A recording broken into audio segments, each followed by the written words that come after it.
काली आमे तो पढ़ी समुद्र सहित तुलना करी मनुष्य को किपरि चलिबा को पड़िबो। समुद्र जेपरी बेसी जल पाइले कि न पाइले सेति प्रति तार भ्रूक्षेप न थाए, से विचलित हुए नहीं। वर्षा दिने जेते जल आसु ता देहरे मिसु, खरा दिने सुखी जाऊ मध्य, किंतु सुखिला भलिया से जना पड़ेनी कि वर्षा जल पाइले नदी मानकर जल पाई से फुलिला भलिया जना पड़े नहीं। अर्थात आमे जेते बेले आम संसार सहित रहुचे, मनुष्य सहित आमे तुलना कराई समुद्र को, आमे जेते आमर जश आसु, मान सम्मान आसु, धन संपत्ति आसु बा अन्य कोनोसी आमर प्रिय जिनिस आमको प्राप्त हो, से परि भाबरे आमको मध्य दुख भोग करने को पड़े। केतेबेले प्रियजन मानक सहित आमर विच्छेद घटे, आमर धन संपद मध्य कमी जाए, चली जाए, नष्ट हो जाए, निज लोक मध्य छाड़ी पलांती। यहीपरि भाव जदि देखा यहीपरि दुख सुख समुद्र को जेपरि जल आसे खरा दिने सुखी जाए किंतु समुद्र अविचल रहे, तार कौन विकार हुए नहीं, से बेसी फुली जाए नहीं कि संकुचित हो जाए नहीं। समुद्र जेपरि कि सेपरि रही, से तार ना को कह अचल प्रतिष्ठं, पूर्व श्लोक आमे पढ़ीचे। से परि भाव आमे जदि जीवन रे शांति पाइबा पाई चाहूचे, सुख दुख को समान बोली भाभी आमे केतेबेले हेले विचलित हेबा उचित नुहे। एटा साधारण कथा नुहे, एटा होची आमर साधारण मनीष। आमे आमे कोनोसी देवगुण नहीं कि आमर जन्म हिने, साधारण मनुष्य भलिया आमको सुखरे आमे बेसी उत्फुल्लित हो जाऊ, दुख आसिला आमे भांगी पड़ू। किंतु भगवानंकर एही उपदेश, एही ज्ञान शास्त्र बाणी आमे श्रवण करी धीरे धीरे निजको मध्य एपरि भावरे परिणत करि परिबा। समुद्र भलिया अन्य भगवान जेपरि कि कह जाइछि जोठी हेले ना आमे सुख अति आसीबो, सुख सब बेले रहइबो नै, पुणी दुख आसीबो। तेणु सुख दुख को सहिबार ही चेष्टा करिबार कथा, विचलित हेबा उचित नुहे। सुख आसिले अत्यधिक आनंदित ही पड़िबा एवं दुख आसिले अत्यधिक भांगी पड़िबा किछि दरकार नहीं। आमको मानिबा को पड़िबो ए जीवन जेहेतु अछि, जन्म नैचे, जन्म सहित जेपरि मृत्यु रहिछि, एहा सहित मध्य भल मंद सुख दुख मिलन विच्छेद मनीष जीवन रे सबु आसीबो। तेणु ए सबु सहिबा पई आमे एही परि भाबरे समुद्र ठारू शिखिबा भगवान सेठी बतैछन्ते। आम मनरे जेते तापरे आउ कोन कहिसन्ते ना न काम कामी, शांति सेही मनुष्य पाइबो। एबे वर्तमान आमे वर्तमान भौणी पढ़िले ई श्लोक रे आमे शांति कथा आमे जानिबा, तबे शांति पाइबा लागि हेले आम मन को सब बेले स्थिर रखिबा को पड़िबो।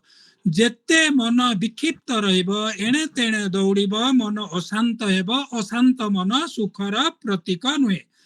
एवं जो मनुष्यर जेते कम कामना सी आनंद रे रहे, जे कि अत्यधिक कामना करे जीवन रे नाना जिनिस पाइबा पाई चेष्टा करे, सी ही दुख भोग करे, ताकू शांति कदाचित मिल पारिबो नहीं। एटा होची साधारण कथा। आमे जेते देखिबा, जेते हमर इच्छा करिबा, सेते आमे दुख पाइबा, अशांत रे रहइबा, काहे कि ना सब कामना तो पूर्ण ही पारिबो नहीं।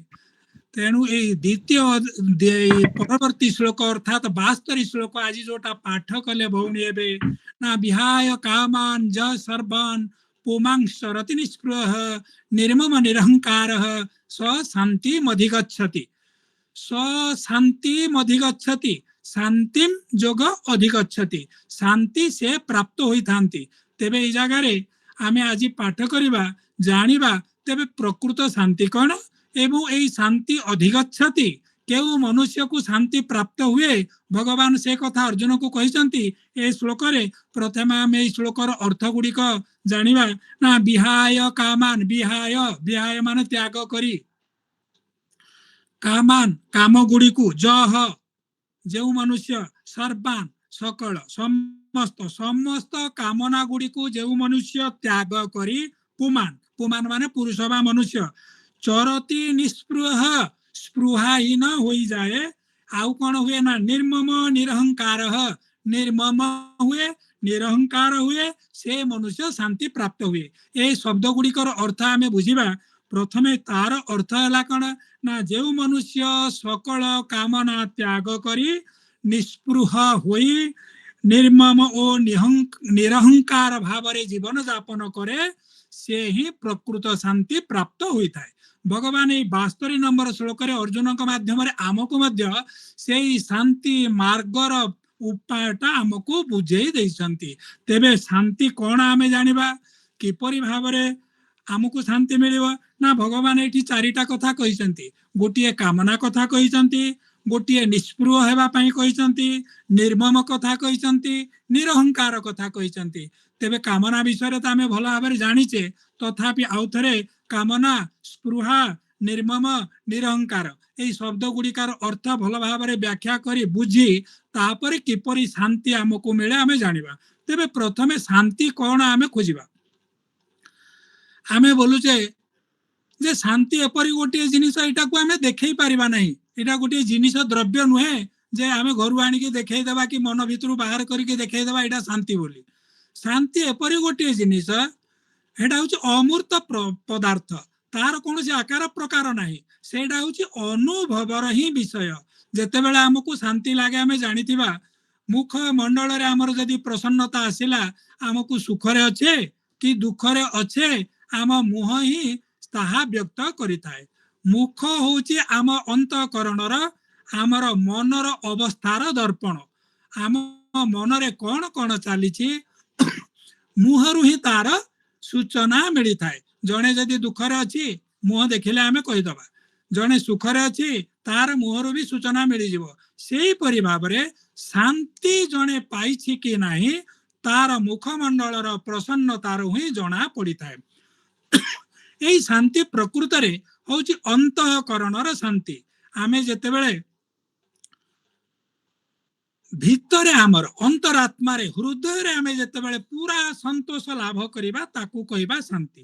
आमे देखिबा मन कर आमको गोटे भोक लागुची, आमको जदि भोक लागुची आमको आनिके खाद्य कि आम आगे थालीटे रखिदेला, भल सुस्वादु खाद्य होइची, भल भल जिनिस देखा जाउची, आमको संतोष लागिबो। किंतु आमे जेतेबेले ताकू न खाई सारिबा, न खाइबा पर्यंत आमे प्रकृत रे शांति की तृप्ति पाई पारिबा नहीं। सेही खाद्य रु आमको जदि पूरा तृप्ति मिलिला तेबे आमर हृदय शांत हैला बोली आमे कहबा। नहेले भोक लागुतिबा समय जदि आगे थाली गोटे किए रखिदेव खाद्य देकी तरकारी देकी व्यंजन अन्न व्यंजन थाली गोटे रखिदेव आमको तो आनंद लागिबो।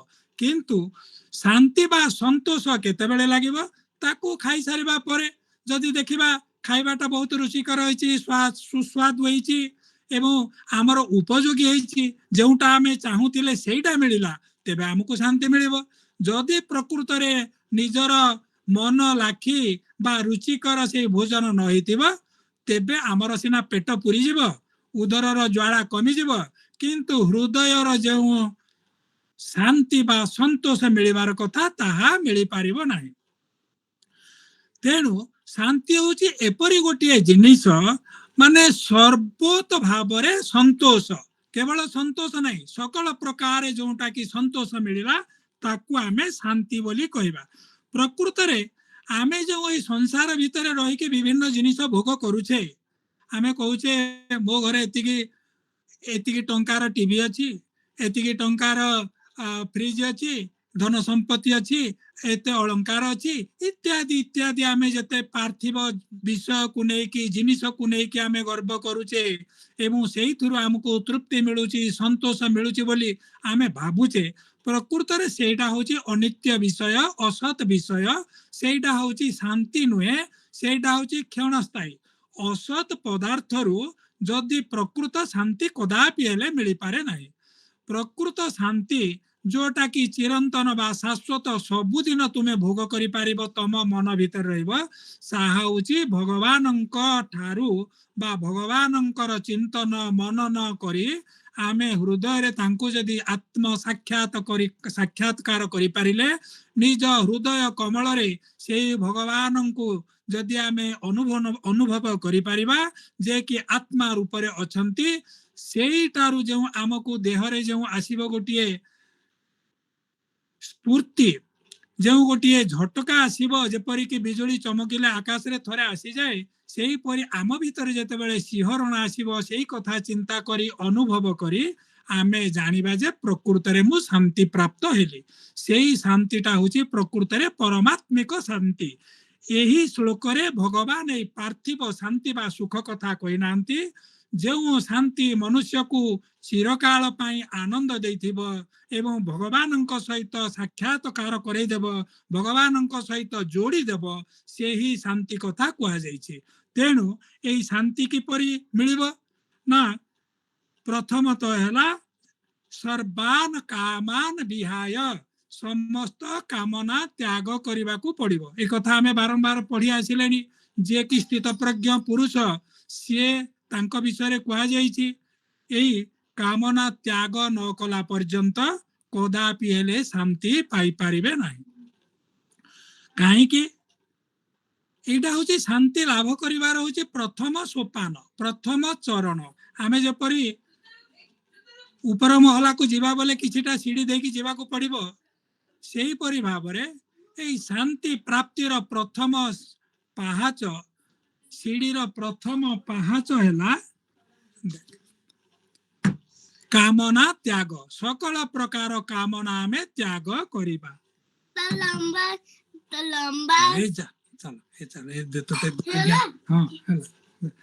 ସକଳ ପ୍ରକାର ପ୍ରଥମେ କାମନା ତ୍ୟାଗ କରିବାକୁ ପଡିବ। ଆମେ ଜାଣିଛେ, ଆଗରୁ ପଢିଛେ କେତେ ନା 62-63 ନମ୍ବର ଶ୍ଲୋକରେ ମନେ ଥିବ ଯେ କିପରି କାମନା ହିଁ ମଣିଷର ନାଶର କାରଣ ହୋଇଥାଏ। ଆମେ ତ ଜାଣିଛେ 62-63 ନମ୍ବର ଶ୍ଲୋକରେ ଭଗବାନ ଅର୍ଜୁନଙ୍କୁ କଣ କହିଛନ୍ତି ନା, ଧ୍ୟାୟତ ବିଷାନ ପୁଂସଃ ସଙ୍ଗସ୍ତେ ସୁପଜାତେ ସଙ୍ଗାତ୍ ସଞ୍ଜାୟତେ କାମଃ କାମାତ୍ କ୍ରୋଧ ବିଜାତେ क्रोधात भवति सम्मोह सम्मोहात् स्मृति विभ्रमः स्मृति भ्रंशात् बुद्धिनाशो बुद्धिनाशात् प्रणश्यति। अर्थात कामना होची बुद्धिनाशर होची कारण, एवं कामना जदि आसीगला सकल प्रकार कामना, तेबे बुद्धि नष्ट हेब। बुद्धि जदि नष्ट हैला आमे भगवान को पाई परिबा नाही, आमे संसारगामी हो जिबा बा ए विषय प्रति आमे विषय मायारे आमे पड़ी रहिबा। तेणु कामना होची सकल दुखर ही कारण।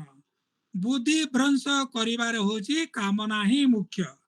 पुणी आउ गोटिए कौन ना, बुद्धि सहित तार आमर विवेक मध्य जो थाए एवं ज्ञान थाए, कामना हेले ताहा मध्य नष्ट हो जाए। काहेकि ना, कामनार पूरण पई त आमे पाप काम करबाकू मध्य पछेइबा नाही।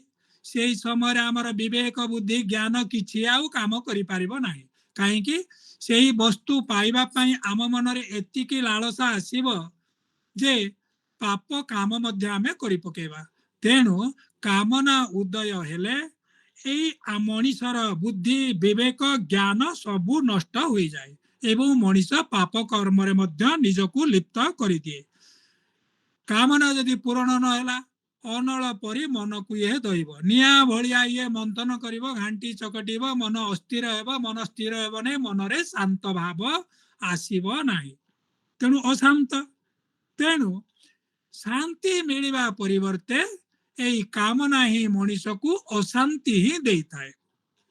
आमे जानिचे, जदि न जानि ना आमे पढ़िबा एई भागवतर 9म स्कंदरे आमे जेतेबेले पढ़िबा जजातिଙ୍କ चरित, जजाति तो बहुत भोग कले,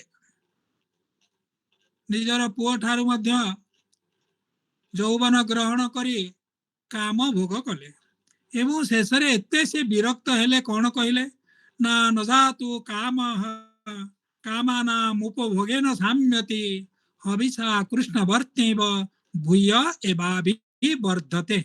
जजाति एते भोग कला परे मध्य भोग करिबा पई निज पुत्रर यौवन मध्य से ग्रहण कले, आहुरी आहुरी भोग कले, किंतु देखिले ए भोगर शेष नाही, अंत नाही। तेणु आमे माने मध्य सेही थिरु बुझिबार कथा, प्रकृत रे जदि आमर कामना रहिला, भोग करिबार इच्छा बा लालसा रहिला, एइटा केते बेले हेले सरिबो नाही। ଏହା ମଣିଷର ମନକୁ ନିଆଁ ଭଳିଆ ସର୍ବଦା ହିଁ ଦଗ୍ଧ କରୁଥିବ। ତେଣୁ ଯଜାତି କଣ କହିଲେ, ଏଇ କାମକୁ ପ୍ରକୃତରେ ଯଦି ଭୋଗ କରିବ ତାହା କଦାପି ହେଲେ ଶାନ୍ତ ପଡେ ନାହିଁ, ବରଂ ଭୋଗ କରିବାର ଇଚ୍ଛା ପ୍ରବଳରୁ ପ୍ରବଳତର ହବ। ଯେପରିକି ଅଗ୍ନିରେ ହୋମ କୁଣ୍ଡରେ ଆମେ ଯେତେ ଦେଖିଥିବା ଘିଅ ଢାଳୁଛେ, ଯେତେ ଆମେ ଘିଅ ଟିକେ ଟିକେ ଢାଳୁଥିବା ଅଗ୍ନି ଅଧିକରୁ ଅଧିକ ଜଳୁଥିବ, କେତେବେଳେ ହେଲେ ସେ ଲିଭିବାର ନା ଧରିବ ନାହିଁ। ସେହିପରି ଭାବରେ ଆମେ ଯେତେ ପ୍ରକାର ଭୋଗ ବା ବିଷୟ ବାସନାରେ ବୁଡ଼ି ରହିବା, ଆମର ମନ ଅଧିକରୁ ଅଧିକ ବିଷୟ ଆଡକୁ ଟାଣି ହୋଇ ଯାଉଥିବ, ସେଥିରୁ ଆମକୁ ବିରତି ବା ଉପରତି ଆମର ଇନ୍ଦ୍ରିୟ ମାନେ ହୋଇପାରିବେ ନାହିଁ। ସେହି କାରଣରୁ କୁହାଯାଇଛି, ଯେହେତୁ କାମନାକୁ ଆମେ କଦାପି ପୂରଣ କରିପାରିବା ନାହିଁ, ଏହାର ଲକ୍ଷଣ ହେଉଛି ଦୁଷ୍ପୁର, କଦାପି ପୂରଣ ହୋଇପାରିବ ନାହିଁ। ଏହା ହିଁ ହେଉଛି ଅଶାନ୍ତିର କାରଣ, ଏହା ହେଉଛି ବୁଦ୍ଧି ନାଶର କାରଣ, ଏହା ହେଉଛି ପାପ କରିବାର କାରଣ। ତେଣୁ ଏଇ କାମନାକୁ ପ୍ରଥମେ ଯଦି ଆମେ ଦୂର କରିଦେବା, ତେବେ ଶାନ୍ତି ଆମକୁ ମିଳିବ। କିପରି ନା ବୁଦ୍ଧି ଠିକ ନିର୍ଣ୍ଣୟ ନେବ, ଭଗବାନଙ୍କ ଆଡକୁ ଯିବ ଏବଂ ପରମାତ୍ମିକ ଶାନ୍ତି ଆମେ ପାଇପାରିବା। ତେଣୁ ଭଗବାନ ପ୍ରଥମେ କହିଲେ ଶାନ୍ତି ପ୍ରାପ୍ତିର ମୁଖ୍ୟ ସୋପାନ କଣ ନା କାମନା ତ୍ୟାଗ, ସକଳ ପ୍ରକାର କାମନା। ଏହାପରେ କଣ ହେଲା, ନିସ୍ପୃହ। ନିସ୍ପୃହ, ଆମେ ସ୍ପୃହା ବୋଲି ଗୋଟେ ଜାଣିଛେ ଶବ୍ଦ ଅଛି, ସ୍ପୃହା ମଧ୍ୟ କାମନା ଭଳିଆ। ଏଇ ଦୁଇଟି ଯାକ ଏକା ଅର୍ଥ ପ୍ରକାଶ କରନ୍ତି। କାମନା ଯାହା ସ୍ପୃହା ସେୟା, କିନ୍ତୁ ଯେହେତୁ କାମନା କଥା ଭଗବାନ କହିଛନ୍ତି, ସ୍ପୃହା କଥା କହିଛନ୍ତି, ତେଣୁ ଆମେ ଟିକେ ତାର ସୂକ୍ଷ୍ମ ଅର୍ଥ ବିଚାର କରିବା। କିପରି ନା ଇଚ୍ଛା ଯେଉଁ କରୁଛେ, ଇଚ୍ଛାର ପ୍ରକାଶିତ ରୂପ ହେଉଛି କାମନା ଏବଂ ଇଚ୍ଛାର ସୂକ୍ଷ୍ମ ରୂପ ହେଉଛି ସ୍ପୃହା। ଅର୍ଥାତ୍ ସେହି ସ୍ପୃହା ଭବିଷ୍ୟତରେ କାମନା ହେଇକି ଦେଖାଦେବ। ଅର୍ଥାତ୍ ସେଟା ଅଙ୍କୁରିତ ଅବସ୍ଥା, କାମନାଟା ପୁରା ଅଙ୍କୁରିତ ହେଇଗଲାଣି, ଗଛ ହେଇଗଲାଣି। ଆମେ ଦେଖିବା ଯଦି ମଞ୍ଜି ପୋତିଥିବା, ଗୋଟେ ଗଛଟେ ମଞ୍ଜିରୁ ବାହାରିକି ଟିକେ ଗଛ ଡାଳପତ୍ର ଧରିଲାଣି, ଆଉ ଗୋଟିଏ ଟିକେ ସେଥିରୁ ଗଜା ବାହାରିକି ଅଛି, ସେହି ପ୍ରକାର। ଅର୍ଥାତ୍ ଯଦି ଦୁଇଟା ମଞ୍ଜି ପୋତିଛେ, ଗୋଟିଏ ଡାଳପତ୍ରରେ କିଛି ଆରମ୍ଭ ହେଲାଣି, ଆଉ ଗୋଟିଏ ଗଜା ବାହାରୁଛି, ତେବେ ସେଇ ଗଜାଟା ଦିନେ ନା ଦିନେ ସେହିପରି ଡାଳପତ୍ର ହେଇକି ଗଛ ହବ। ତେଣୁ ଏଇ ଦୁଇଟା ଯାକ ଯଦି ତୁଳନା କରିବା, ଏଇ ସ୍ପୃହାଟାକୁ କହିବା ଗଜା ବା ଅଙ୍କୁର ଅବସ୍ଥା ଏବଂ କାମନାଟାକୁ କହିବା ଏଇ ଡାଳପତ୍ର ଶାଖା ମେଲିକି ଯୋଉଟା ରହିଲାଣି, ସେଇଟା ହେଲା କାମନା। ଅର୍ଥାତ୍ କାମନା ସେ ପୁରା ପ୍ରକାଶିତ ହେଇଗଲାଣି ଇଚ୍ଛାର, ତାକୁ ଭୋଗ କରିବାକୁ ବାଧ୍ୟ, ତାକୁ ଆଉ ଦମନ କରି ହବ ନାହିଁ। କିନ୍ତୁ ଅଙ୍କୁରିତ ଅବସ୍ଥାରେ ଯୋଉଟା ଅଛି ସ୍ପୃହା, ଭବିଷ୍ୟତରେ ସେ ମଧ୍ୟ କାମନାର ରୂପ ନେବ। ସେ ପୁଣି କହିବ ଯେ ମୁଁ ଭୋଗ କରିବି। ସେଇ ଅବସ୍ଥା କାମନା ଯାହା ଥିଲା ସେ ଭୋଗ କରି ସାରିଲାଣି, ବର୍ତ୍ତମାନ ନୂଆ କାମନା ସୃଷ୍ଟି ହବ ସ୍ପୃହାରୁ। ତେଣୁ ଏଇ କାମନା ଓ ସ୍ପୃହା ଏକା କଥା ହେଲେ ମଧ୍ୟ ଇଚ୍ଛାର ସୂକ୍ଷ୍ମ ରୂପ ହେଉଛି ସ୍ପୃହା ଏବଂ କାମନାଟା ହେଉଛି ଇଚ୍ଛାର ପ୍ରସ୍ଫୁଟିତ ରୂପ। ଫୁଲ ହିସାବରେ ଯଦି ଆମେ କହିବା, ଫୁଲଟେ ଫୁଟିଗଲା ପରେ ତାକୁ କାମନା କହିବା ଏବଂ ଯଦି କଢ଼ ଅବସ୍ଥାରେ ଅଛି ତାକୁ କହିବା ଆମେ ସ୍ପୃହା। ତେଣୁ ସମାନ ଜିନିଷ। ଅର୍ଥାତ୍ ଏବେ ଯେଉଁ ଆମ ମନରେ ଭୋଗ କରିବାର ଯାହା ଯାହା ଜିନିଷ ରହିଛି, ଇଚ୍ଛା କରୁଛେ, ଏବଂ ଭବିଷ୍ୟତରେ ଯାହା ସବୁ ଆମେ ଭୋଗ କରିବାକୁ ଇଚ୍ଛା କରିବା, ଏଇ ସବୁ ଗୁଡାକୁ ହିଁ ଦମନ କରିବାକୁ ପଡିବ। ଅର୍ଥାତ୍ ସ୍ପୃହା ଏବଂ କାମନା ସବୁ ଗୁଡାକ ଯେତେବେଳେ ଆମେ ଦମନ କରିବା, ଭୋଗ କରିବା ପାଇଁ ଆମ ମନରୁ ବାହାର କରିଦେବା, ସେତେବେଳେ ହିଁ ଆମକୁ ଶାନ୍ତି ମିଳିବ। ଏହାପରେ ତୃତୀୟ କଥା କଣ ନା ନିର୍ମମ। ନିର୍ମମ ହବାକୁ ପଡିବ। ଯେଉଁ ମନୁଷ୍ୟ ପ୍ରକୃତରେ ଭଗବତ ଶାନ୍ତି, ସନାତନ ଶାନ୍ତି ବା ଚିରନ୍ତନ ଶାନ୍ତି ପାଇବା ପାଇଁ ଇଚ୍ଛା କରୁଛନ୍ତି, ତାଙ୍କୁ ହିଁ ନିର୍ମମ ହେବାକୁ ପଡିବ। ନିର୍ମମ ବୋଲେ କଣ? ନିର୍ମମ ହଉଛି ନିହି ଯୋଗ ମମ। ନିହି ମାନେ ନୁହେଁ, ଯୋଉଟା ନିହି जोग मम निर्मम संधि है दुईटा शब्द मम मम है संस्कृत शब्द मम बोले मोर नि बोले नुहे मोर नुहे निर्मम हवा को पड़ो अर्थात आमे सबु जिनिस कौन कौचे आमे जेहेतु अज्ञान भगवत तत्व आमे जानिने साधारण मनुष्य आमे कौन कौचे सबु मोर एटा होची मु एटा होची मोर एटा मु करिछि एटा मोर एपरी भाव आमे कहिताउ अर्थात यही मोर द्वारा आमर कौन हुए ना अहंकार भाव आसी जाए अहम बोले मु ए मु मोर आमे जोड़ी दऊ अहंकार भाव जेते दिन पर्यंत यही अहंकार भाव थिब अर्थात निज देह सहित हो बा निजे आमे जोटा कहूचे एडा होची मु एडा होची मोर पत्नी ये होची मोर पुओ झियो ए सब होची मोर धन संपत्ति इत्यादि इत्यादि आमे मु मोर लगे जेते प्रकार आमे करू यह होची अहंकार बा अभिमान मनीषर टिकिए हेले अभिमान बा आत्म बड़ीमा थिला पर्यंत कदापि हेले से अन्य को ग्रहण करि परिबो नाही एवं तांको शांति मध्य मिली परिबो नाही समस्त के जत्ते बेले आमे ग्रहण करिबा समस्ते मोर मु कार नुहे भगवानंकर मु भगवानंकर एई सकल पदार्थ मध्य भगवानंकर आमर सेही चिंता आसीबार कथा एपरिकी ब्रह्मा मध्य भागवत कहिसंती कौन कहिसंती भगवान श्री कृष्ण विषय रे ना त्वमेव जगतं नाथ जगत तवार्पितं हे प्रभु श्री कृष्ण को ब्रह्मा स्तुति करिसंती हे प्रभु आपण होचंती जगतर नाथ जगतर स्वामी एवं जगतर सकल पदार्थ होची आपणकर दान तेणु मोर किपरि हला आमे तो भगवान दान करिथिबा जिनिस उपभोग करूचे सेही विचार जदि मनरे मनुष्यर आसीबा तेबे एई मो मोर एई अभिमान बा अहंकार आसीबो नाही जेते दिन पर्यंत मु मोर रहिथिबा मनुष्यर ता प्रति लोभ आसीबो आसक्ति आसीबो एवं आसक्ति थिला पर्यंत लोभ थिला पर्यंत मनीष को कदापि प्रकृत सुख शांति मिली पारिबो नाही निश्चित कथा समस्त एटा जदि भाबिबे अनुभव करंतु निजे निजे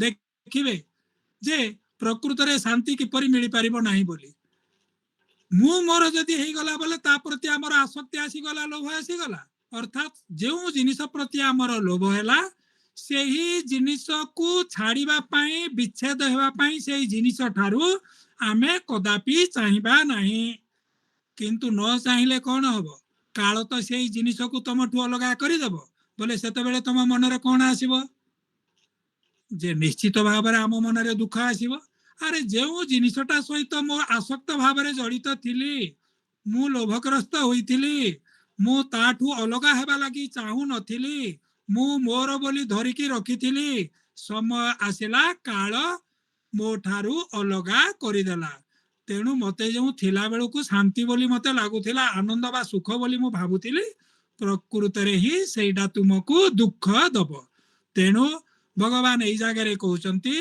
कौनसी जिनिस सहित यही प्रकार मम मोर बा ममता बोले स्नेह आसक्त हेबाटा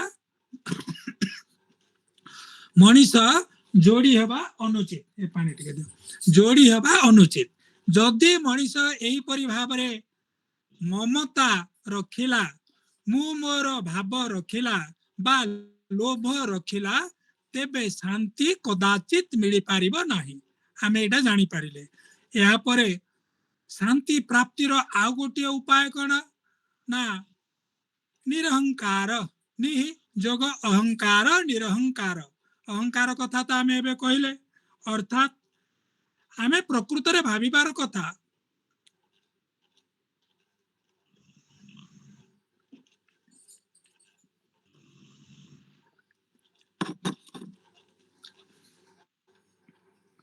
आमे प्रकृत रे चिंता करिवार कथा अहंकार बोले मु प्रकृत रे आमे जो मु कहूचे कहा को कहूचे मु बोले मो भीतर जो जीव मु जो अच्छी जो जीव मु जो शरीर भीतर रही सेटा को आमे मु कहूचे एवं ए शरीर टाकू कहूचे मोर मु कहू मु होचे ए शरीर मोर होचे ए शरीर जहाँ जहाँ अच्छी धन संपत्ति शरीर सहित जो माने संबंध से माने मध्य मोर किंतु प्रकृत रे एइडा होचे कौन ना अज्ञान वाचक बा मूर्खामी मूढ़ मूढ़ मनीषर स्वभाव आमे एते भागवत गीता पढ़ी सारला परे निश्चित भाव में आमर ज्ञान हम एइटा होची कौन ना नश्वर देह एई देहटा होची गोटे माटीर पितुला भलिया एई जो पंच महाभूतर गठित शरीर एइथिरे प्रकृत रे किछि नाही तेणु ए देह सहित संबंध स्थापन करी मु एटा जदि कहबी ए देहटा मु एवं ए देह सहित जो माने जोड़ी होइछंती समस्ते मोर तेबे एटा होची भूल कथा कहीं के एटा तो रहिबनी ए देह सहित संपर्क स्थापन कले केते दिन पर्यंत तुमको सुख मिलिबो जेते दिन पर्यंत तुमर चेहरा थिबो जौवन अवस्था थिबो काम करिवार शक्ति थिबो तापरे देह को केही हेले पचारि परिबे नाही एपरिकी मरीगला पर आमे जो देह को आमे कहूचे एते बड़ आमे ए देहटा से देह सहित कुकुरटे मरी जाउची गाईटे मरी जाउची अन्य कोनोसी पशु मरी जाउची मनीषर ए सब सहित अन्य पशु मानकर से मला शरीर सहित कौन पार्थक्य रही कि किछि पार्थक्य नाही सेटा मध्य पंच महाभूत गठित कुकुरर देह गाईर देह अन्य प्राणी मानकर देह ए मनीषर देह मध्य पंच महाभूत गठित तेणु मरीगला परे एई देहर अवस्था जहा केवल माटी एवं से कुकुरर शव मध्य कि अन्य गाईर शव मध्य भी सेही माटी समान तेबे देहटार कौन लाभ रहिला तेबे देह केउ गुण रे भल हैला आमे जो देहटा को मु कहूचे मोर कहूचे तेबे लाभ कौन अछि किछि लाभ नाही तेणु तत्व दृष्टि जदि आमे विचार करिबा एई देह भीतर जे रहिछि से होछि मु ताकू आमे धरिबा ताकू मु बोली कहबा तार अर्थ सोहम ब्रह्मस्मि सोहम सह जोग अहम अर्थात सह से अंतःकरण बा हृदय रे थिबा आत्मा रूपी परमात्मा ही होछि मु आमे जदि सेटा आमे जते बेले कहबा मु होछि ब्रह्मस्मि मु होछि ब्रह्म बोली जते बेले कहबा ए देहटा मु नुहे सेते बेले सेही अहंकार प्रकृत रे ठीक बोली हबो आमे अहंकार अहम भाव मु पणिया का सहित करिबा ना अंतःकरण रे बा हृदय रे अधिष्ठान करूथिबा आत्मा को कहबा आमे मु बोली सेते बेले जाई कि आमे प्रकृत शांति पाई परिबा जेहेतु आमर प्रकृत ज्ञान आमे लाभ करी पारिले एई प्रकृत ज्ञान लाभ नहेला पर्यंत आमको जो शांति मिलिबो ताहा होचे क्षणिक बा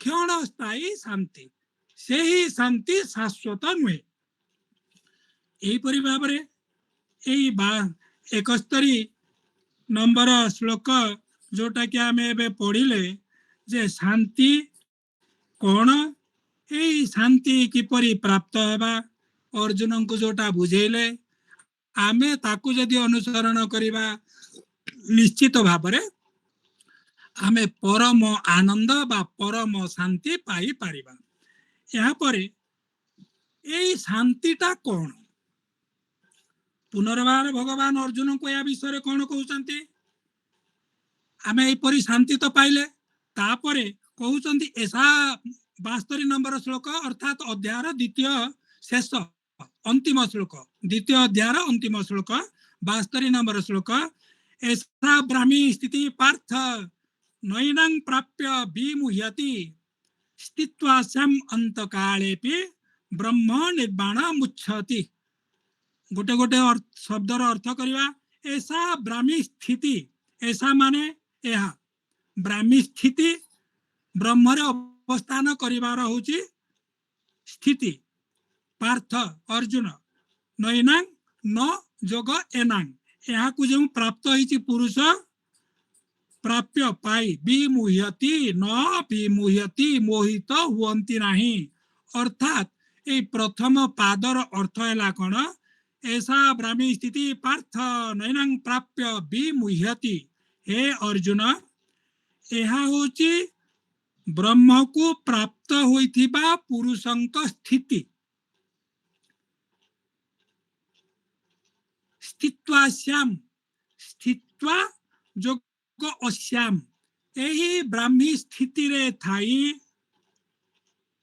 अंत काले भी मृत्यु समय मध्य ब्रह्म निर्वाणं रुच्छति ब्रह्म निर्वाण मृच्छति अछि ब्रह्म निर्वाणं जोग रुच्छति रुच्छति माने प्राप्त हुवंती ब्रह्म निर्वाण को प्राप्त हुवंती एई जगह रे आमे टिके भलो भाबरे बुझिबा बोले कोन कहउचंती अर्जुन को भगवान ना हे अर्जुन ए होची ब्रह्म को प्राप्ति होइस्तिबा स्थिति पुरुषंक स्थिति यहाँ को प्राप्त होई जोगी केतेबेले हेले बा सेही पुरुष केतेबेले हेले न विमुह्यति मोहित हुवंती नाही बा मायाग्रस्त हुवंती नाही एवं अंत काल रे मध्य एई ब्राह्मी स्थिति रे जिए रहइबा सिए ब्रह्म निर्वाण को प्राप्त होई थांती तेबे ब्रह्म निर्वाण कोन एई ब्राह्मी स्थिति कोन आमे टिके जानि देले यार अर्थ भल भाव रे बुझी पारिबा आमे जो पूर्व श्लोक रे कहिले शांति कथा भगवान जो शांति कथा कहउचंती त मु कहि सारिछि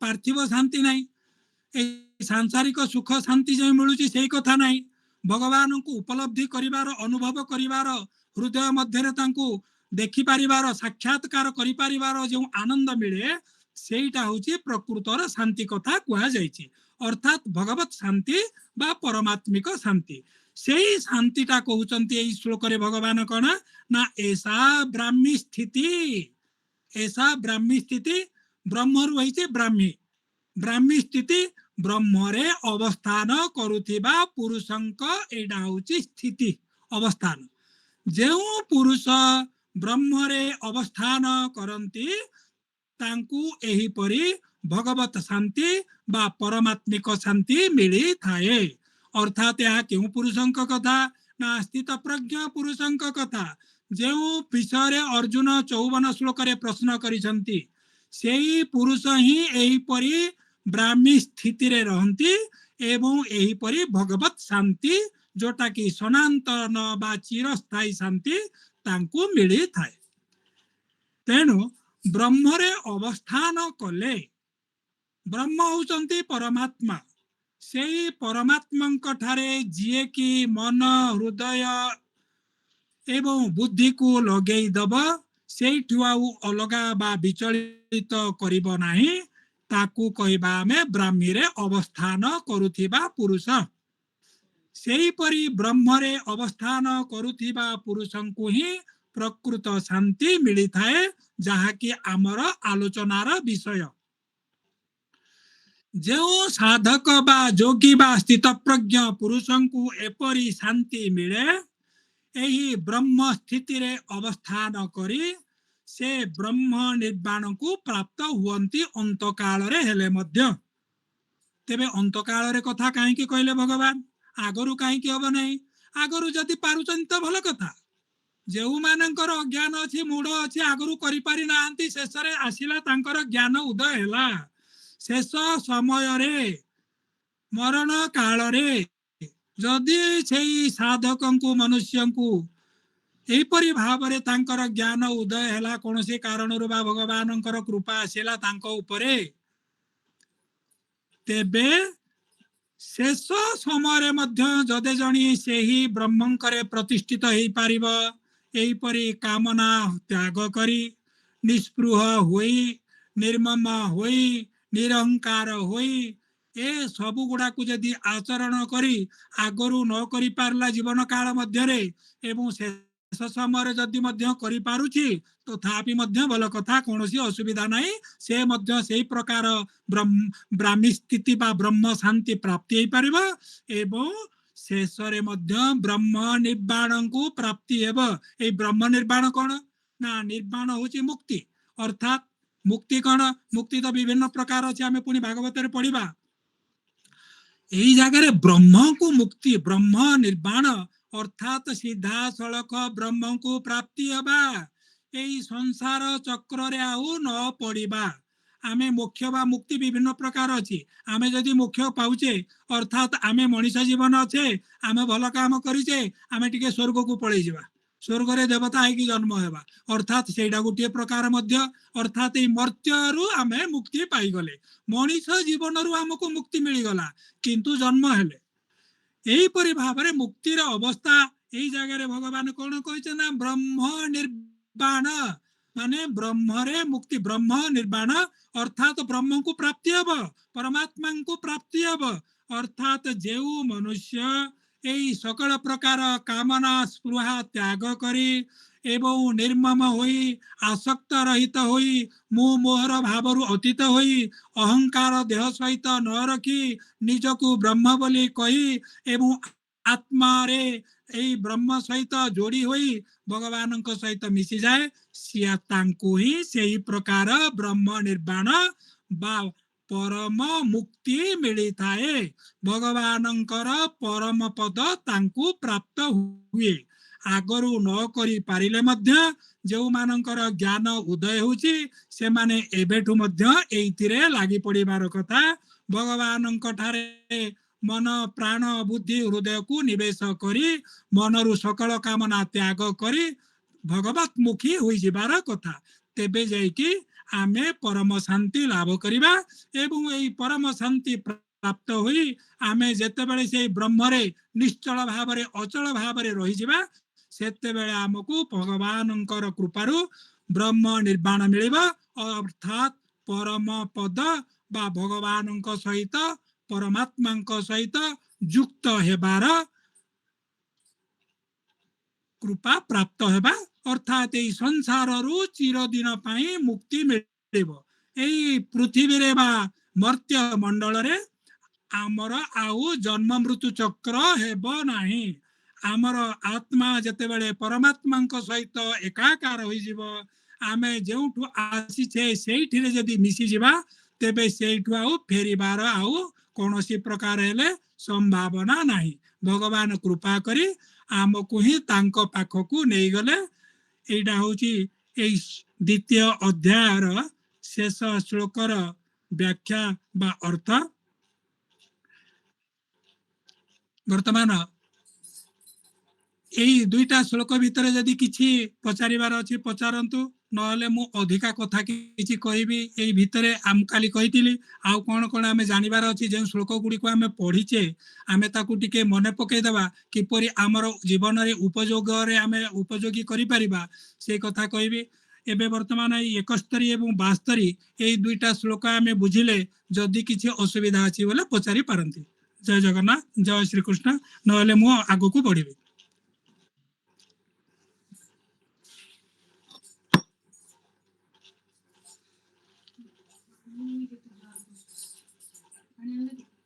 नहीं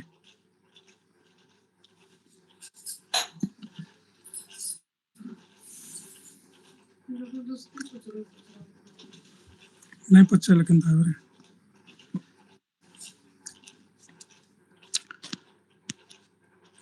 ठीक अच्छे समस्त भाई भौणी मान को धन्यवाद से माने बुझी पारिचंती एबे वर्तमान ए द्वितीय अध्यायर सार कौन ना ये द्वितीय अध्याय होची कौन ना सांख्य योग अर्जुन को प्रकृत रे कर्तव्य रे लगाया पाई भगवान चेष्टा करूछंती अर्जुन जते बेले प्रथम अध्याय रे कहले मु आत्मीय स्वजनक सहित द्रोण भीष्म एवं अन्यान्य गुरुजन तथा भाई मान सहित मु युद्ध करी नाही तांकू मारिबी नाही मु पापरे भागिए भी नाही यही कर्तव्य विमूढ़ विमुख अर्जुन को भगवान ठीक हिसाब से अवस्थापित करने ही गीतार आरंभ कले एवं अर्जुन जिते बड़े द्वितीय अध्याय सप्तम श्लोक भगवान शरणागत होइकी शिष्य होइछंती एवं हे प्रभु मते एथर ज्ञान उपदेश दियंतु सेते बेले ही भगवान अर्जुन को ज्ञान उपदेश देवा आरंभ कले जे कोनोसी गुरुंकर आमे जदि शिष्य नहेबा से हमको ज्ञान देबे नाही तांका आडू किपरि कहबे तेणु जदि आमे ज्ञान पाइबा तेबे गुरुंकर शिष्यत्व ग्रहण करिबा से हमको ज्ञान देबे एही परि भाबरे भगवानंकर शिष्य हेले अर्जुन एवं अर्जुन को वर्तमान ज्ञान प्रदान करूछंती जेहेतु हेतु अर्जुन तांकर शरणागत हो गले। शरणागतर सकल प्रकार भ्रम, सकल प्रकार दुख, सकल प्रकार जहाँ रही चिंता सबू दूर करवा हूँ गुरुंकर कर्तव्य। तेणु भगवान जेहेतु स्वयं गुरु होउचंती स्वयं भगवान, तेणु तांकोठू अधिक बा भल उपदेश आउ किए दे पारिबो अर्जुन को। तेणु से ही गुरु को आमे जदि धरिबा, जे कि अर्जुन जहाँ को धरी थिले आमे जदि तांको धरिबा, तांकर एई ज्ञान उपदेश ग्रहण करबा गीता माध्यम रे आमे मध्य भल भाव रे संसार रे ठीक हिसाब रे अवस्थापित होई परिबा। आमे जो कर्म करूचे प्रकृत रे आम कर्मर दोष कौन भल कौन मंद कौन आमे जानी निजकु निजे सुधारी पारिबा एवं पाप मुक्त होई परिबा। कर्म द्वारा ही आमर जन्म मृत्यु चक्र चले। एई कर्म ही होउचे प्रकृत रे आमर जन्मर बीज मूल कारण। गछटे उत्पन्न हेबा पाई जेपरि मंजीटे दरकार, एई संसार रे जन्म हेबा पाई दरकार कर्म। कर्म हेतु ही आमर जन्म, जन्म हेतु कर्म, कर्म हेतु पुणी मृत्यु, मृत्यु पर मध्य जन्म। एहीपरि कर्मर परंपरा हेतु जन्म मृत्युर चक्र रे आमे चली थाउ, सेथिरु आमको आउ मुक्ति मिले नाही। वर्तमान जो ब्राह्मी स्थिति कथा कहले ये सकल प्रकार सबू त्याग करी दे भगवान ठारे जदि मिसी जावाकू चाहिबा ब्रह्म निर्वाण प्राप्त हेबा तेबे एई संसारर मायारू बाहरिबाकू पड़िबो। तेबे प्रथमतः आमे अर्जुन को भगवान कौन कहले ना सांख्य कथा कहिसंती आमे जानिचे कौन कौन ना आत्मा एवं परमात्मा भितर कौन संपर्क रही। एई देहटा प्रकृत रे आत्मा नुहे, ए देह होउची मरणशील एवं ता भितर जे वास करूची देही सीए होउची अमर अनश्वर, अर्थात से केतेबेले हेले मरेनी। ताकू हाणिले काटिले वायु द्वारा हो जल द्वारा हो अग्नि द्वारा हो कौन सी अस्त्र द्वारा हो कदापि हेले आत्मा मरिब नाही। कहीं ना आत्मा होची एपरी सूक्ष्म जिनिस कौन सी अस्त्र शस्त्र जल अग्नि वायु ताकू किए किछि करि पारिबे नाही। एटा होची भगवान कहले अर्जुन को। तेणु ता मध्यम से अर्जुन को कौन कहिथिले ना जेहेतु तुमे युद्ध करूच तुमे आत्मा को मारुन शरीरटा को मरुच, शरीरटा होची मरणशील आज जन्म होइछि तो आउ 100 वर्ष पर नहले मरिबो किछि असुविधा नाही। तुमे युद्ध कर, तुमे आत्मा को मारुना, आत्मा होची अमर। एही परि भाव रे आत्मज्ञान उपदेश दैछंती। एकादश श्लोक रु 11 नंबर श्लोक रु यही परि भाव रे 38 नंबर श्लोक पर्यंत भगवान सांख्य योग बा ज्ञान योग माध्यम रे आत्मा एवं परमात्मा भितर कौन रही पार्थक्य कि संपर्क देह सहित आत्मार कौन संपर्क रही एक कथा बुझे भगवान अर्जुन को सांख्य योग हिसाब रे कर्तव्य करिबा पई उपदेश कदैछंती। एवं 38 नंबर कौन कहले ना सुख दुखे समकृत्वा लाभा लाभौ जया जयौ तत युद्धाय युज्यस्य नैवं पापम अवाप्स्यसि। 38 नंबर श्लोक रे सांख्य योग जेतेबेले शेष कले कौन कहले ना सुख दुखे समकृत्वा लाभा लाभौ जया जयौ। तेणु जय पराजय लाभ क्षति सुख दुख ए सबको समान बोली भाभी तुमे जदि युद्ध करिबा तेबे पाप भागी हेब नाही। अर्जुनंकर तो बेसी इच्छा चिंता थिला कोन ना मु पाप भागी हेबी नरकरे पड़िबी सेति पई युद्ध करिबे नाही। तेणु और भगवान अर्जुन को यही शेष रे कौन कहले ना सांख्य योग कहीकि ना तुमे समभाव रे युद्ध कर, तुमे सुख दुख को भाव नहीं समान बोली भाव, जय पराजय को मध्य समान भाव एवं लाभ क्षति की मध्य समान बोली भाव, सफलता विफलता तार अर्थ तेबे जाय कि तुमे पाप भागी हेब नाही। अर्थात आमे एथिरु कौन शिखिले आमको जो जो कर्म दिया जाइछि आमे सबु कर्म को तार परिणाम न जानी सुख मिलू दुख मिलू आमको से लाभ हो बा क्षति हो आमे जदि कर्तव्य कर्म करि चलीचे तेबे आमे समबुद्धि रखिथिबा हेतु पापरे आमे पाप आमको प्राप्त हेब नाही। यह हूँ भगवान ही उपदेश, भगवान ही वक्तव्य, तांकर मुख निसृत ही उक्ति। अर्थात आमे जो काम करूचे समता बुद्धिर समता रखिके काम करिबा कर्तव्य परायणता बा कर्तव्य बोध न्याय रे। यापर भगवान कौन कहते ना ये सांख्य योग पर भगवान आरंभ कले कौन ना अर्जुन क्षात्र धर्म दृष्टि ज्ञान देले जे अर्जुन धर्म हूँ कौन ना युद्ध करवा क्षत्रिय धर्म युद्ध तेणु क्षत्रिय जदि युद्ध क्षेत्र को जाऊँगी एवं वीरगति प्राप्त होची पराजय वरण कर मृत्युमरण करुच्ची तेबे ताकू स्वर्ग प्राप्ति होता है एटा शास्त्र कहते भगवान से कथा कहते अर्थात अर्जुन जदि वीरगति प्राप्ति हुअन्ति तेबे तांको पई स्वर्गर द्वार उन्मुक्त रही खोला रही अबाधरे से स्वर्ग को प्रवेश करि पारिबे नचेत जदि जयलाभ करिवे क्षत्रिय धर्म आचरण करिथिबारु पाप भी लागिबो नाही ता सहित जेउथि पई से युद्ध करूचंती ता तांको प्राप्ति हेबो अर्थात क्षत्रिय धर्म तेणु आमर धर्म कौन हैला आमे जो वर्ण रे आमे जन्म ग्रहण करिछे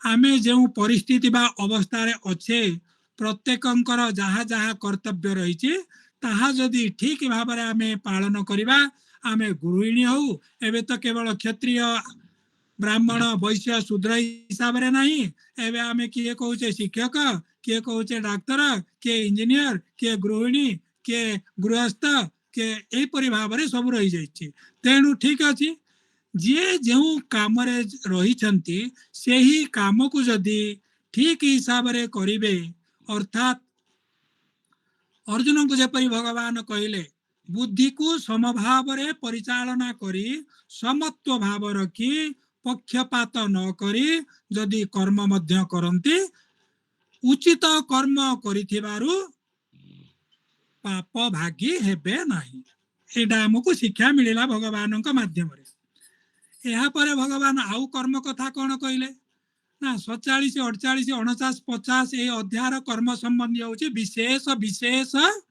श्लोक मान आमे जहाँकि जानिबार कथा ना 47 48 49 50 47 रे कौन अच्छी ना कर्मण्यवती कारस्ते मा फलेषु कदाचन मा कर्म फल हेतुर्भु माते संगस्त्व कर्मणि अर्थात आमे कर्म करिबा किंतु कर्म रे फल मा फलेषु कदाचन फल रे आमे आशा रखिबा नहीं एवं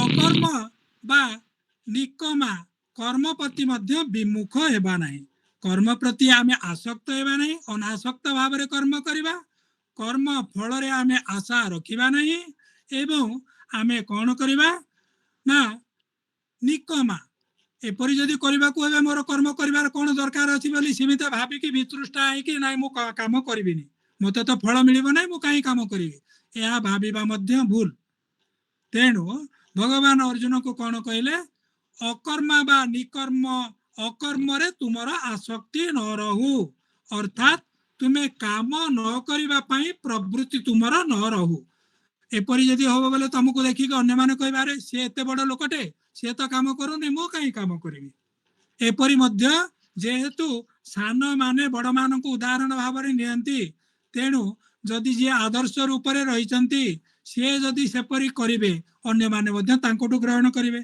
आमर गुरु जदि ठीक हिसाब रे तांको मन रे क्रोध रोचे राग रोचे तेबे शिष्य मध्य क्रोधी हम राग हम तेणु आमे अन्यर आदर्श हेबा पई हेले प्रकृत कर्म ही आमको करबाकू पड़िबो आमे कर्म करूचे आमको जो माने अनुसरण करूछंती से माने मध्य कर्म करिवे तेणु आमे जानिबार कथा कर्म प्रति केयले विमुख हेबा नाही एवं कर्म फल रे मध्य आशा रखिबा नाही कर्म फल रे आशा न रखिबार कारण होची कोन जदि आशा रखिचे जदि ठीक हिसाब रे हला नहीं आमको दुख ही दुख मिलिबो एवं ए कर्म फल रे आशा रखिबार अर्थ आउ गोटे कारण होची कोन ना कर्म प्रति आमे आसक्त रहिले बा आमर कामना रहिला जदि कामना रहिला ताहा बंधनर कारण हेबो कर्म करी कर्मरु मुक्ति पाइबा अर्थात ए संसार रु मुक्ति पाइबा पई हेले एही 47 श्लोक रे भगवान से कथा कहिसंती ए विषय रे मु गोटे छोटिया कहानीटा कहूची कर्म फल रे किपरि भाव रे आशा रखिले मनीष दुखी हुए गोटे छोटिया कथाटे कहूची बुझियबा किपरि मनीष दुखी हो जाए ना जड़े सेठ थिले बड़ धनी जड़े तांकर घरे पूजा पाठ करुथिले दुई जन ब्राह्मण को डकेइले पूजा करिवा पाई ब्राह्मण माने पूजा कले सेठंक घर ब्राह्मण दुई जन पुरोहित दुई जन जते बेले बाहर को आसिले पूजा सरिवा परे देखा गला जने पुरोहितंकर मन टिके सुखी जाइछि आउ जनकर मन आनंद होइछि आमे तो एबे आलोचना कले शांतिर कथा सुखर कथा मनीषर मुह होउछि तार अंतर भीतर कथार होउछि दर्पण भलिया तेणु जने पुरोहितंकर मन सुखी जाइछि मुह सुखी जाइछि जना पड़िला से अशांति एवं आउ जने ब्राह्मणंकर मुहरे आनंद रहिछि तेबे दुई जन ब्राह्मण तो भीतर को गले सेठ तो जने समान तो दक्षिणा पाइथिबे बा समान भाव रे व्यवहार पाइथिबे तेबे जनकर मन सुखीछि आउ जनकर मुह प्रसन्न देखा जाउछि यार कारण कोन तेणु तांको जते बेले जने पचारिले जे आपणकर मुहरे प्रसन्नता काहे कि अछि आउ जन को पचारिले तम मुह काहे कि सुखी जाइछि ना जार मुह सुखी जाइथिला माने अशांत थिला बा से शांत नथिले तृप्त ही नथिले तांको मनरे संतोष नथिला काहे कि से कोन कहले ना मु भाविथिली सेठ मते 5000 टंका दक्षिणा देबे किंतु देले 500 टंका 5000 टंका दक्षिणा देबा बोली मोर आशा थिला मते 500 टंका मिलिला ए सेठ एते लोभी एते कृपण मो भलिया जने नष्टिक ब्राह्मण को डकई भल भाव रे पूजा पाठ कराइले मु कोनोसी पूजा पाठ रे मध्य खेचा करी नहीं तथापि मते मु भाविथिली 5000 मिलिबा एते बड़ धनी लोक बोली किंतु मिलिला मते 500 ए भल लोक नुहंती ए जने कृपण जने तेणु मोर मन दुख अछि द्वितीय पुरोहित को पचरा गला आपण काहे के एते आनंद जना पडुछंती द्वितीय पुरोहित जनक कौन कहले से कहले मते मध्य 500 टंका मिलिला से ब्राह्मण जहा कि अशांति तांको मुख को आपण पचारिले मते मध्य सेतिकी देले 500 टंका किंतु म आगुरु भाबी कि जाइथिली एई सेठ से जहा दियंतु ये तो लोभी के कृपण मु जानिनी किंतु जहा देले जहा दियंतु मोर कर्म करे मु पळे आसीबी मते जहा मिलो तेणु मु भाविथिली 50 टंका मिलिले मते ठीक मोर लागी किंतु से मते देले 500 टंका अर्थात सेथि पई मु आनंद जना पडुची एठुर हमें कोन पाइले जने जदि फल आशा करी कि आगरु किछि आशा करी कि जदि से आशा तार पूरण न हैला ता मन रे ही दुख आसीबो तेणु प्रथम ब्राह्मण जनक पुरोहित जनक आशा करिथिले 5000 मिलिबो किंतु मिली गला 500 आउ जने ब्राह्मण आशा करिथिले जहा देबे दियंतु मोर किछि चिंता नहीं तेणु 500 टंका मिलिला से सेतिरे खुशी हे गले अर्थात सबु जिनिस रे एही परि भाबरे कर्तव्य करि चाल जेते बेले जहा मिलिबार कथा मिलु ताला भगवानंकर कृपा बोली भाबिबा फल रे आशा न करिबा फल रे जदि आशा जेतिकी न करिबा सेतिकी ही आमे खुशी रहिबा शांति पाइबा आउरी गुडिये आमे द्वितीय अध्याय बहुत गुड़िए जिनिस अच्छी समय हिसाब से आम बर्तमान ये विराम देवा एवं परवर्ती समय द्वितीय अध्याय आउ कि आम जीवन में जहाँ कि उपयोगी आम करिकी आम ठीक हिसाब से जीवन को परिचालित करिपारिबा ए विषय में आलोचना करवा एबे समय आमको विरति मागिले एठी रहिबा समस्त को धन्यवाद भाई भौणी मान को जय जगन्नाथ जय श्री कृष्ण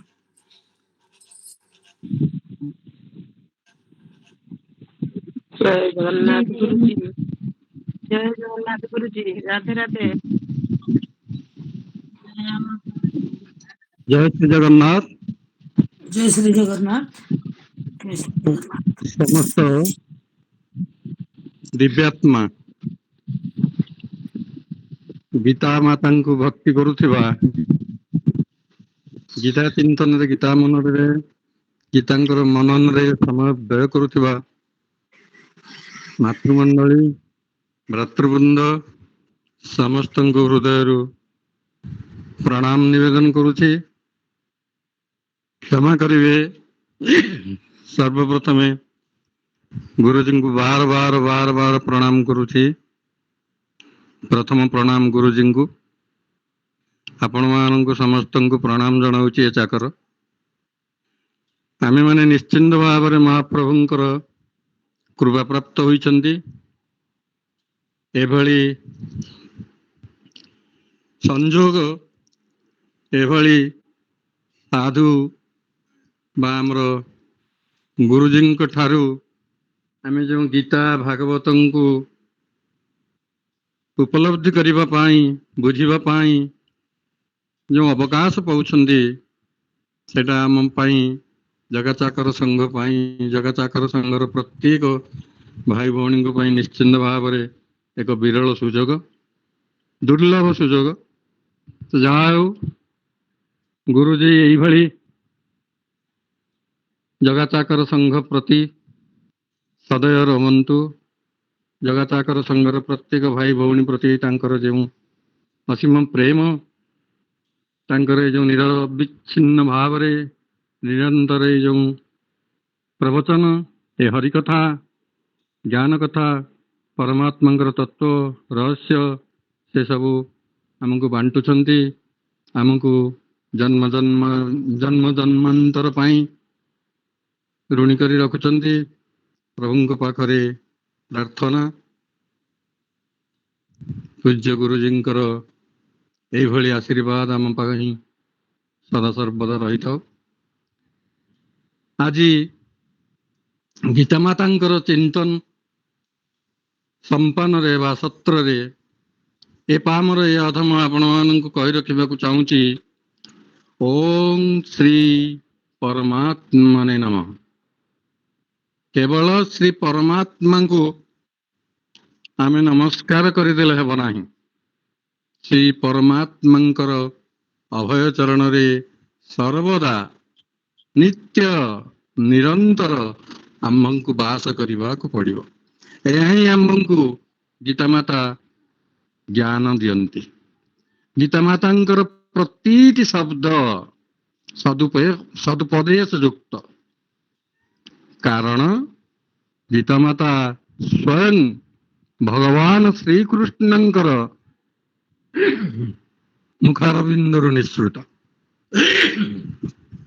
ମୁଖକମଳରୁ ନିଃସୃତ। ଟିକେ ପୂର୍ବରୁ ଆମକୁ ସୁନ୍ଦର ଭାବରେ ଗୁରୁଜୀ ଅତି ସାବଲୀଳ ଭାବରେ ବୁଝାଇ ଦେଲେ, ଶାନ୍ତି ହେଉଛି ମନର ସ୍ଥିର ଅବସ୍ଥା, ବିକ୍ଷିପ୍ତ ଅବସ୍ଥା ଆଦୌ ନୁହେଁ। ଯେଉଁ ମନ ବିକ୍ଷିପ୍ତ, ସେଇ ମନ ସେତେ ମାତ୍ରାରେ ଅଶାନ୍ତ ଏବଂ ବିଭ୍ରାନ୍ତ। ଯେଉଁ ମନ ମାୟାଗ୍ରସ୍ତ, ମୋହଗ୍ରସ୍ତ, ସେ ବିକ୍ଷିପ୍ତ ହେବ ହିଁ ହେବ, ସ୍ଥିର ଅବସ୍ଥା ପ୍ରାପ୍ତ ହୋଇପାରିବ ନାହିଁ। ମନର ବିକ୍ଷିପ୍ତ ଅବସ୍ଥା ହିଁ ହେଉଛି ଅଶାନ୍ତି। ଜଳ ଯନ୍ତ୍ରଣାମୟ ଜୀବନର ଅର୍ଥ ହେଉଛି ଅଶାନ୍ତ ମନ, ବିକ୍ଷିପ୍ତ ମନ। ଏହା ଆମକୁ ଗୀତାମାତା ହିଁ ବୁଝେଇ ଦିଅନ୍ତି। ଯୋଗ ଦ୍ୱାରା, ତପସ୍ୟା ଦ୍ୱାରା, ସାଧନା ଦ୍ୱାରା, ଗୀତାମାତାଙ୍କର ମନନ ଦ୍ୱାରା, ଚିନ୍ତନ ଦ୍ୱାରା, ଅଭ୍ୟାସ ଦ୍ୱାରା ମନକୁ ସ୍ଥିର କରାଯାଇପାରେ, ମନକୁ ସ୍ଥିର ରଖାଯାଇପାରେ, ମନକୁ ଏକାଗ୍ରତା ଦେଇ ହୁଏ। ଏହା ହିଁ ଆମେ ଗୀତାମାତାଙ୍କ ଠାରୁ ବୁଝିବା।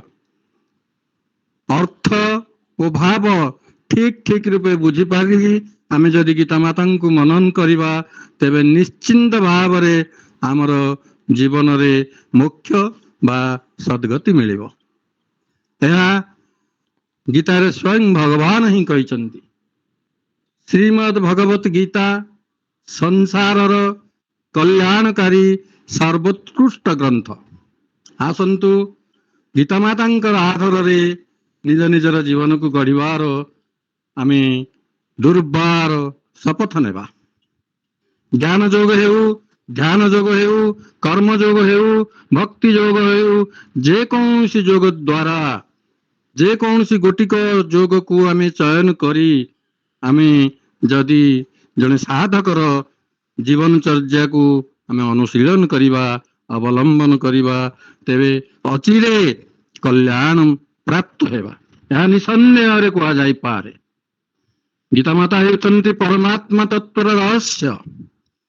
ପରମାତ୍ମା ତତ୍ଵର ରହସ୍ୟ ନିଜେ ଭଗବାନ ଶ୍ରୀକୃଷ୍ଣ ଗୀତା ମାଧ୍ୟମରେ ଉନ୍ମୋଚନ କରିଦେଇଛନ୍ତି।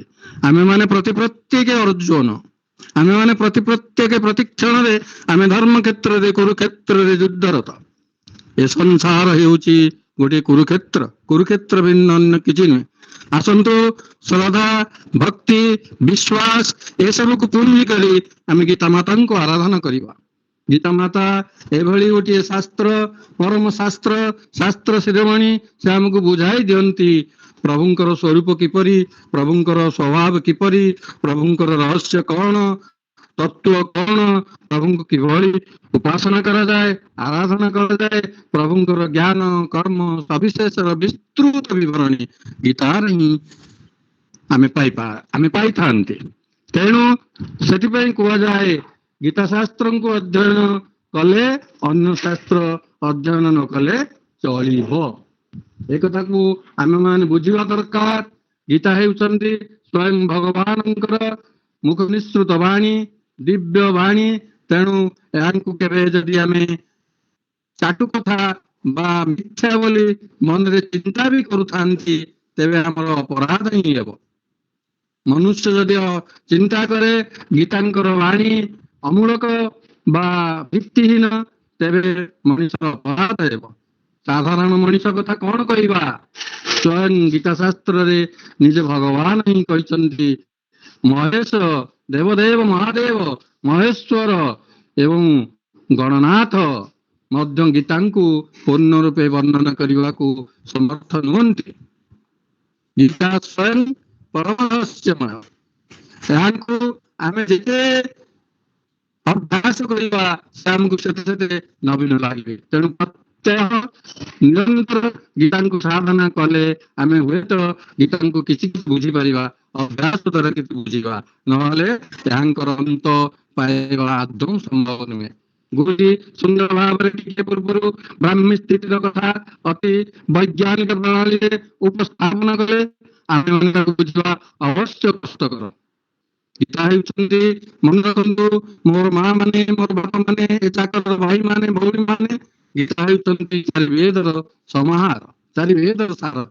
ଗୀତାଙ୍କୁ ଆସନ୍ତୁ ଅଭ୍ୟାସ କରିବା କାୟ ମନ ବାକ୍ୟରେ। ଗୀତାଙ୍କୁ ଯଦି ଆମେ ନିରନ୍ତର ଅଭ୍ୟାସ କରିବା, ତେବେ ଆମେ ସହଜରେ ବୁଝିପାରିବା ଏ ଜୀବନ କଣ, ପରମାତ୍ମା ତତ୍ଵ କଣ, ଜୀବନର ରହସ୍ୟ କଣ। ଯେତେ ବି ବୁଝିଲେ ଗୀତା ଆମକୁ ସେତେ ନୂଆ ଲାଗିବେ, ନବୀନ ଲାଗିବେ। ଏଇଭଳି ଭାବରେ ବୁଦ୍ଧିରେ ଆମେ ଗୀତାଙ୍କୁ ଆସନ୍ତୁ ନିଜ ଜୀବନରେ ଆପଣେଇବା, ତେବେ ଆମ ଜୀବନ ଧନ୍ୟ ହେଇଯାଇପାରିବ। ଆସନ୍ତୁ ଗୀତାଙ୍କର ପ୍ରତିଟି ଶବ୍ଦକୁ ଆମେ ସଶ୍ରଦ୍ଧ ଭକ୍ତି, ନିଷ୍ଠା, ଜ୍ଞାନ ବଳରେ ଆମେ ଆମର ଚରିତ୍ରାୟିତ କରିବା। ସତ୍ୟ ସ୍ୱରୂପ ଭଗବାନଙ୍କର ସମ୍ମୁଖ ନିଃସୃତ ଗୀତା ବାଣୀଙ୍କୁ ଆମେ ମିଥ୍ୟା ବୋଲି ଯଦି ମନେ କରୁଥାନ୍ତି, ତେବେ ଆମେ ଅପରାଧ ହିଁ କରୁଥାନ୍ତି। କେବଳ ଗୀତାଙ୍କୁ ପାଠ କରିଦେଲେ ଚଳିବ ନାହିଁ। ଗୀତାଙ୍କୁ ହୃଦୟ ଭିତରେ ଆମେ ବୁଝି ଆମର ଜୀବନ ଚଳଣୀକୁ ସେହି ଅନୁସାରେ ତିଆରି କରି ନେବା ଦରକାର। ଗୀତାଙ୍କୁ ଯଦି ଆମେ ପାଠ କରୁଥାନ୍ତି, କୁହାଯାଇଛି ଅନ୍ୟ ସମସ୍ତ ଶାସ୍ତ୍ର ପାଠ ନ କରିଲେ ବି ଚଳିବ। ସେଥିପାଇଁ ବି କୁହାଯାଇଛି ସର୍ବଶାସ୍ତ୍ରମୟୀ ଗୀତା। ସମସ୍ତ ଶାସ୍ତ୍ରରୁ ଆମେ ଯାହା ପାଇବା, ସମସ୍ତ ଶାସ୍ତ୍ରର ସାର ହେଉଛନ୍ତି ଗୀତା। ଏକଥା ମହାଭାରତରେ ଭୀଷ୍ମ ପର୍ବରେ କୁହାଯାଇଛି। ବିଷ୍ଣୁଙ୍କର ନାଭି କମଳରୁ ସ୍ୱୟଂ ବ୍ରହ୍ମା ଜାତ ହେଲେ।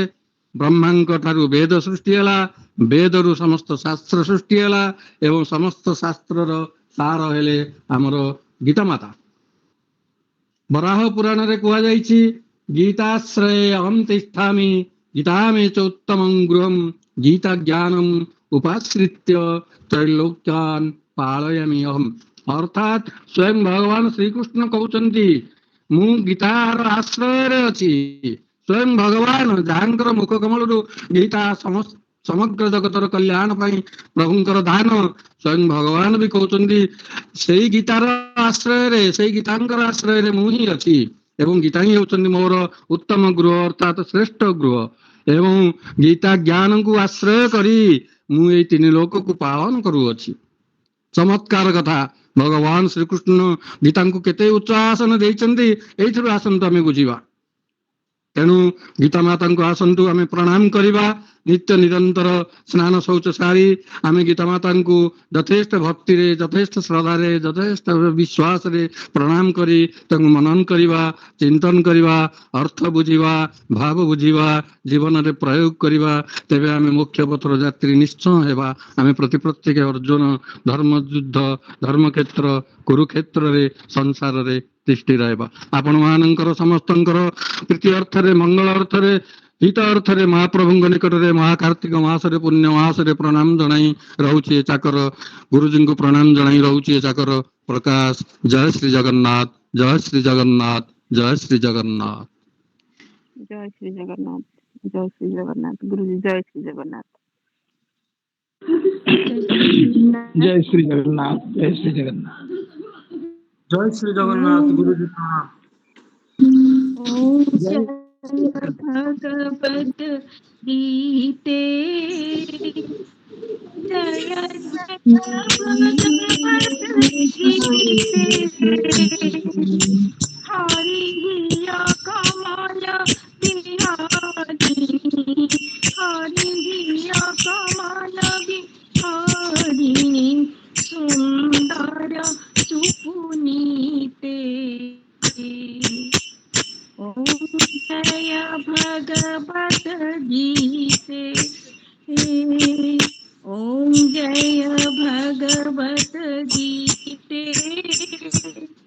जय जय भगवत गीते, हरि कमल बिहारिणी, हरि कमल बिहारिणी, सुंदर सुपुनीते।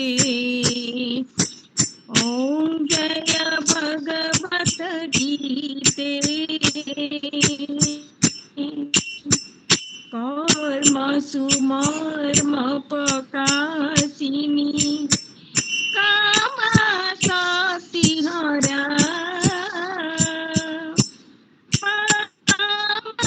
शक्ति हरा, तत्व ज्ञान विकासिनी, तत्व ज्ञान विकासिनी, विद्या ब्रह्म परा। जय भगवत गीते, ओम जय भगवत गीते। निश्चल भक्ति विधायिनी, निर्मल मलहारी, निर्मल मलहारी, शरण प्रदायिनी, शरण प्रदायिनी, सब विधि सुखकारी। ओम जय भगवत गीते, राग देश विदारिणी, कालिनी मोद सदा, मैया कालिनी मोद सदा, भव भय हारिणी तारिणी, भव भय हारिणी तारिणी, परमानंद प्रदा। ओम जय भगवत गीते, असुर भय विनाशिनी, नासिनी समर जनी, मैया नासिनी तमर जनी, दैवी सदा गुणदायिनी, दैवी सदा गुणदायिनी, हरि रसिका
हरि पेरे पद प्रेम दान कर आपनो कर लीजिए। ओम जय भगवत गीते। ओम जय भगवत गीते। जय जय भगवत गीते। हरि हिया कमल बिहारिणी। हरि हिया कमल बिहारिणी। सुंदर सुपुनीते। ओम जय भगवत गीते। ओम जय भगवत गीते। जय जय भगवत गीते। माँ जय जय भगवत गीते। जय जय जगन्नाथ जय जगन्नाथ जय ओम पूर्णमदः पूर्णमिदं पूर्णात् पूर्णमुदच्यते पूर्णस्य पूर्णमादाय पूर्णमेवावशिष्यते। सर्वे भवन्तु सुखिनः सर्वे सन्तु निरामयाः सर्वे भद्राणि पश्यन्तु मा कश्चित् दुःखभाग् भवेत्।